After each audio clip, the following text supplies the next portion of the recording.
شکریہ چیئرمین. بسم اللہ الرحمن الرحیم. منی بجٹ کے نام پہ آج ڈسکشن ہو رہی ہے اور سچی بات ہے as a politician as a Democrat جو اس ایوان کی احترام میں ہم نے بہت سی تکلیفیں کاٹی جمہوریت کے ناطے پہ اور ان ایکسپیرئنس ہمارے کچھ دوستوں کی وجہ سے ہماری دنیا میں جو جگ ہسائی ہو رہی ہے کہ گورنمنٹ کی بینچز جو بل پاس کرنا چاہتی ہے وہ خالی ہیں. 2-3 میرے معزز ممبر صاحبان تشریف رکھتے ہیں, وہ بھی الائز ہیں, ایسے نہیں ہے کہ وہ حکومت کا حصہ ہیں. ایک آپ بیٹھے ہیں, آپ تو مجبور ہیں.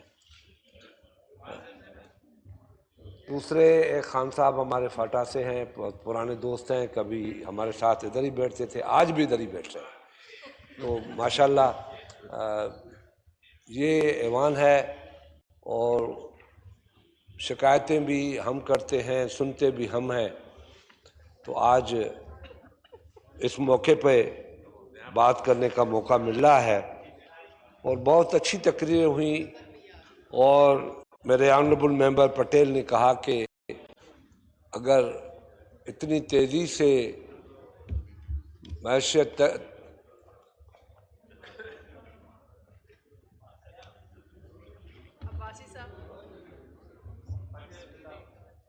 جی شاہ صاحب آپ پروسیڈ کریں. جی چیف وپ کھڑے ہیں تو عباسی صاحب تشریف رکھیں. چلو وہ کچھ کام کے سلسلے میں کھڑے ہیں. چیئرمین کی توجہ ادھر تھی اس لیے میں نے 2 منٹ خاموشی کی کہ چیئرمین سن رہے کہ اتنی اسپیڈ سے ماشاءاللہ اکانومی ترقی کر رہی ہے اور پاکستان میں دودھ اور شہد کی نہریں بہہ رہی ہیں اور IMF جو ہے وہ جلد بازی میں ہے کہ پاکستان ذرا اور آگے بڑھے تو ہم جلدی قرضہ دے دیں. تو اس وجہ سے اگر یہ ترقی کی راہ ہے تو اگر ترقی نہ کرے پاکستان تو پھر کیا اثر ہوگا. یہ ترقی میں ایسے حالات ہے کہ پاکستان آج دنیا میں 4تھا مہنگا ملک ہے, جس میں ارجنٹائنیا بھی ہے, ترکی بھی ہے اور برازیل ہے, پاکستان ہے. سرجن صاحب یہ آؤٹ سائیڈر یہ ان کو نیشنل اسمبلی سے باہر بھیج دیں. جی ان سب کو جو شاہ صاحب یہ کیسے سیکیورٹی آپ چیک کریں اور یہ ہاؤس میں ان کو نیشنل اسمبلی سے باہر پھینک دیجیے.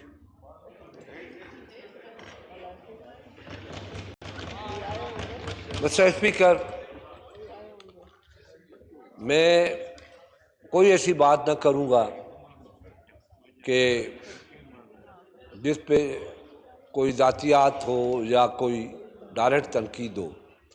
میں جو بھی بات کروں گا کوشش کروں گا فیکٹ اینڈ فگر کے ساتھ بات کروں. ٹائم اتنا نہیں ہے, سارے بیٹھے ہوئے ہیں تقریباً اسی میں کہ میری تقریر ختم ہو تو اس خالی ایوان سے ہم جائیں. اور دیکھیں سردار صاحب, مسئلہ یہ ہے کہ جو آپ کہتے ہیں کہ زنگ لگ گیا,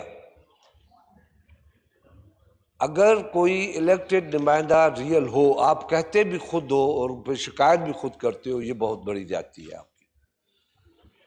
الیکٹڈ نمائندہ ہو, سلیکٹڈ آپ کہتے ہو اور پھر بات الیکٹڈ کی کرتے ہو. جب سلیکٹڈ ہے تو پھر کیسے آپ کہتے ہو کہ وہ نہیں آتا؟ وہ اس لیے نہیں آتا کہ وہ سلیکٹڈ ہے, الیکٹڈ نہیں ہے. اس لیے آپ یہ اعتراض نہ کیا کریں. تو میں مہنگائی کی ریشو کو صرف اس پاکستان کی سروے آف پاکستان کی رپورٹ کے مطابق پیش کرنا چاہتا ہوں. بھی آپ کو ضرورت ہے منی بجٹ کی. آغا صاحب اگر ہاؤس کے اس رولز میں ہے کہ آپ نہیں بنا سکتے،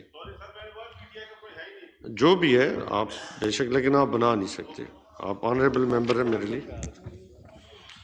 دیکھیں اسپیکر، ہمارے آنریبل منسٹر نے جو لاہور سے ہے اس نے کہا کہ ایڈجسٹیبل یہ ٹیکس ہوگی، کسی کے اوپر ٹیکس نہیں ہوگی. میرے دوست نے ایک نے کہا کہ پاکستان میں 8% لوگ، ان کو میں کریکٹ کر دوں، 8% لوگ جو ہیں ٹیکس دیتے ہیں. نہیں بھائی، 0.8% سے اب 1% ہوئے ہیں ٹوٹل. دنیا میں لوئسٹ ٹیکس ریکوری کرنے والا پاکستان ہے، اور ہائیسٹ دنیا میں ٹیکس پے کرنے والے پاکستان کے غریب ہیں. جو مسکین لوگ ہیں، غریب لوگ ہیں، وہ ہائیسٹ ٹیکس دیتے ہیں، اور بڑے لوگ جو ہیں جو 1% ٹوٹل ٹیکس دیتے ہیں. اندازہ کر لیں کہ اس پاکستان کی اللہ کی طرف سے مدد ہے یا نہیں ہے کہ غریب آدمی اس ملک کو چلا رہا ہے. اس ملک کو بڑے انڈسٹریلسٹ نہیں چلا رہے. کسان ہے وہ ٹیکس دیتا ہے، مزدور ہے وہ ٹیکس دیتا ہے، موٹر سائیکل والا ہے، عام غریب آدمی ہے وہ ٹیکس دیتے ہیں. تو اس ملک کو چلانے والا غریب آدمی ہے. بنانے والا بھی غریب آدمی تھا، چلانے والا بھی غریب آدمی ہے، اور بگاڑنے والے وہ امیر آدمی ہے. جو 2 لاکھ کا ٹیکس دیتے تھے آج 90 لاکھ کا ٹیکس دیتے ہیں. کوئی حساب مانگنے والا نہیں ہے کہ اتنی جلدی ترقی کیسے ہوگی، یہ پیسے کہاں سے آئے؟ چائے والے سے آئے، پان والے سے آئے، پاپڑ والے سے آئے. یہ پیسے کہاں سے آئے؟ مسٹر اسپیکر، آپ کو data taken from Pakistan economic survey and Pakistan bureau of statics, یہ اس کا ڈیٹا ہے. 2008 میں 38 شوگر تھی 38 روپے کی، آج ہے 100 روپے کی. گھی آئل تھا 110 روپے کا، آج ہے 400 روپے کا. رائس تھی 47 روپے کی، آج ہے 130 روپے کی. دال مونگ ہے 50 روپے کی، آج ہے 250 روپے کی. میٹ ہے 262 اور آج ہے 1400. ملک لیٹر ہے 36 روپے، آج ہے 150. فائر ووڈ تھی 270 کی، آج ہے 1100 کی. پیٹرول جب ڈالر کی قیمت 108 روپے تھی تو پیٹرول 63 روپے تھا. ڈالر کی قیمت 221 میں 174 روپے ہے، 108 سے جمپ ہے 177، مگر مارکیٹ میں 184 ہے. تو ڈیزل تھی 44 روپے کی، آج 142 کی. ایل پی جی تھی 94 کی، آج ہے 200 کی. تو یہ پوزیشن تھی، اور ابھی اس کے بعد بھی یہ ریکارڈ پہ اگر آپ رکھ سکتے ہیں تو یہ ریکارڈ پہ رکھ لیں، اور اگر کوئی چیلنج کر دے کل اس چارٹ کو تو اس کو جواب دینے کے لیے ہم تیار ہیں. یہ اپنے ریکارڈ پہ رکھ لیں. قرضہ 2013 میں جب پیپلز پارٹی کی حکومت گئی تو 14,292 تھے، 14,292، اور 2018 میں 24,953. 2021 میں 3.5 سال کا فرق ہے، 3 سال کا 41,500.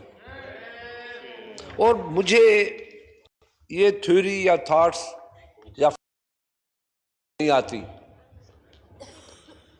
کہ ہم نے 22,000 ارب کا قرضہ اتارا ہے، تو وہ کہاں گیا قرضہ؟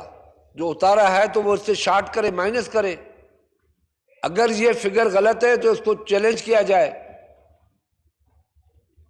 تو 22,000 جب قرضہ آپ نے اتارا تو وہ کہاں سے تو شارٹ ہوتا؟ جو 24,000 تھا پی ایم ایل اے نون کے دور میں، تو وہ 2,000 ہو جاتا. اور پھر آپ 18-17 ہزار 18 ہزار لیتے تو ہم وہاں پہ کھڑے ہوتے، تو پھر آپ کی کارکردگی کو ہم مانتے، تسلیم کرتے۔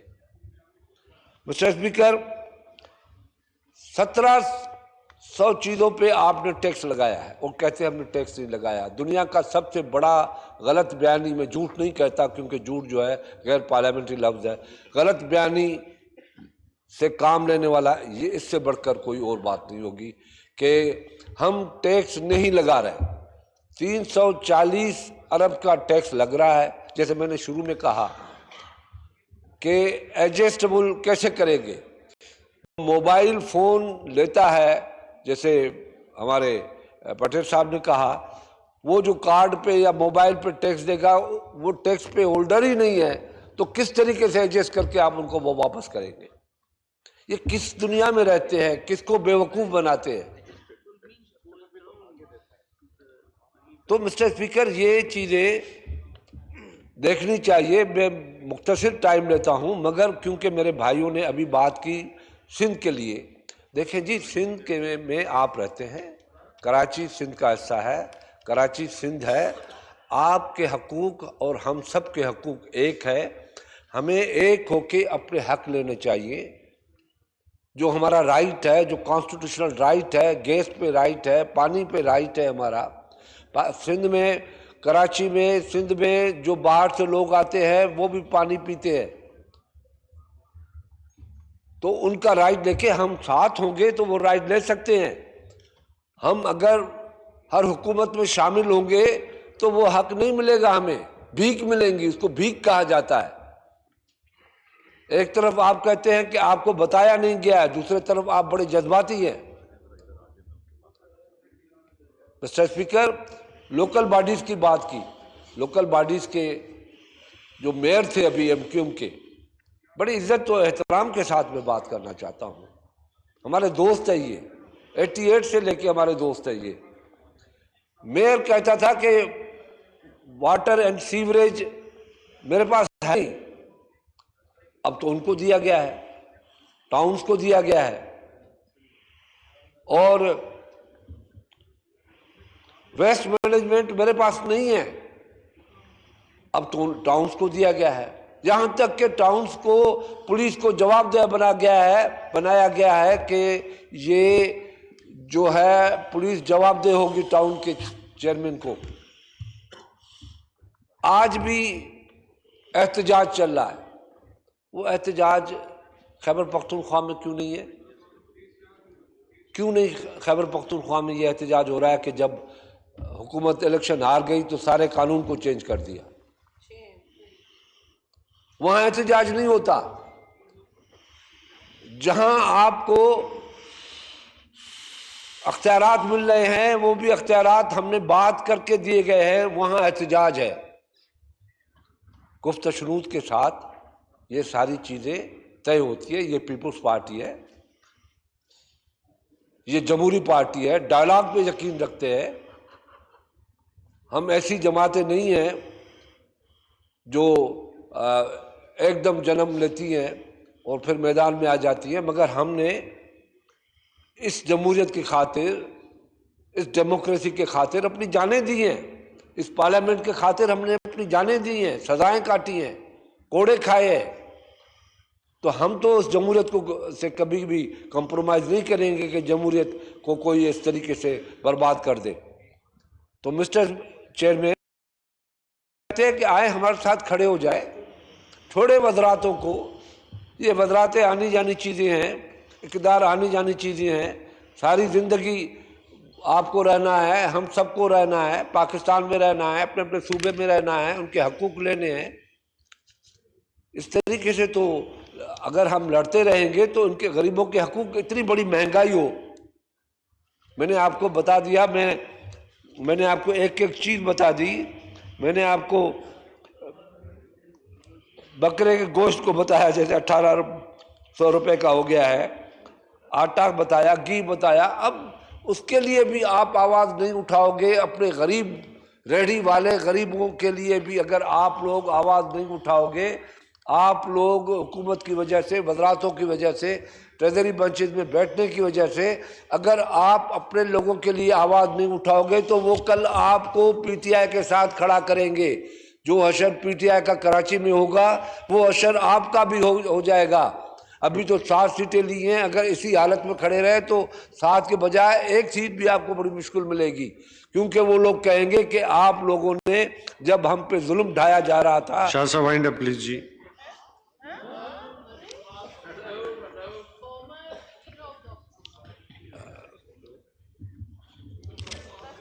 ایک اور بات بھی میں آپ کا احترام کرتا ہوں.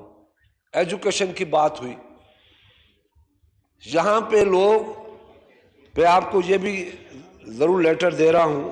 یہاں پہ لوگ کہتے ہیں کہ ایجوکیشن اسلام آباد گورنمنٹ کے پاس ہو، فیڈرل گورنمنٹ کے پاس ہو. اسلام آباد میں پروٹیسٹ چل رہے ہیں، 1 مہینے سے پروٹیسٹ چل رہا ہے، اور وہ کہتے ہیں کہ وہاں کہتے ہیں کہ اپنے کارپوریشن کو دیا جائے، میٹروپولیٹن کو دیا جائے. یہاں پہ یہ حال ہے کہ ایک اسکول اسلام آباد سی ڈی اے چلا رہی ہے، 5,000 روپے فیس لیتی ہے، وہ ایک اسکول نہیں چلتا. یہاں پہ میں آپ کو بتاؤں کہ کم سے کم 144 اسکول اسلام آباد شہر میں ہے اور 278 گاؤں میں ہے. کیسے چلائیں گے؟ یہ لوگ چیخ رہے ہیں اور وہ لوگ کہتے ہیں کہ ہمیں دیے جائے. کیسے چلے گی؟ اسپتالیں کیسے چلیں گی؟ عباسی شہید کا کیا حشر ہوا؟ کراچی ہارٹ ہاسپٹل کا کیا اپنا کارڈک اسپتال کا کیا حشر ہوا؟ آخر سندھ گورنمنٹ کو اٹھانا پڑا. اب یہ خود فیصلہ کریں گے کہ کیا حال ہے. اور ماشاءاللہ میں بڑے دعوے سے کہتا ہوں، بڑے دعوے سے، سندھ جیسی ہیلتھ فیسلٹیز اگر کہیں ہے تو جہاں سے ایک ٹیم بنائیں اور جا کے وزٹ کرے، جس میں 60% اپوزیشن ہو اور 40% گورنمنٹ ہو، اور 60% گورنمنٹ ہو، 40% اپوزیشن ہو. جائے وزٹ کرے، سندھ کے انفراسٹرکچر کو دیکھے، سندھ کے ایجوکیشن کو دیکھے، سندھ کی یونیورسٹیز کو دیکھے، سندھ کی ہاسپٹلز کو دیکھے، سندھ کے جیسے میں نے کہا کہ جو تھر ہے اس کو وزٹ کرے. اگر تھر جیسی اسپتال اسلام آباد میں بھی ہو تو میں ماننے کے لیے تیار ہوں، پمس کے باوجود جو وہاں فیسلٹیز ہے. تو مسٹر چیئرمین، یہ میں نے ساری چیزیں آپ کو رکھی ہیں، یہ بھی میں آپ کو دے رہا ہوں. یہ عوام کی اپیل ہے کہ آپ اپنے پاس دیکھیں کہ عوام کیا مانگتا ہے اور ہم سیاستدان آپس میں لڑائی کی وجہ سے کیا مانگتے ہیں. تھینک یو جی، تھینک یو. تو میں آخر میں ان سارے دوستوں کو جو سندھ میں بستے ہیں، احتجاج کرتے ہیں، ایک مرتبہ فلور آف دا ہاؤس پہ ہم دعوت دیتے، آئے نیگوسیشن کریں، بیٹھیں، آپ کو کیا چاہیے. تھینک یو جی، thank you, thank you G.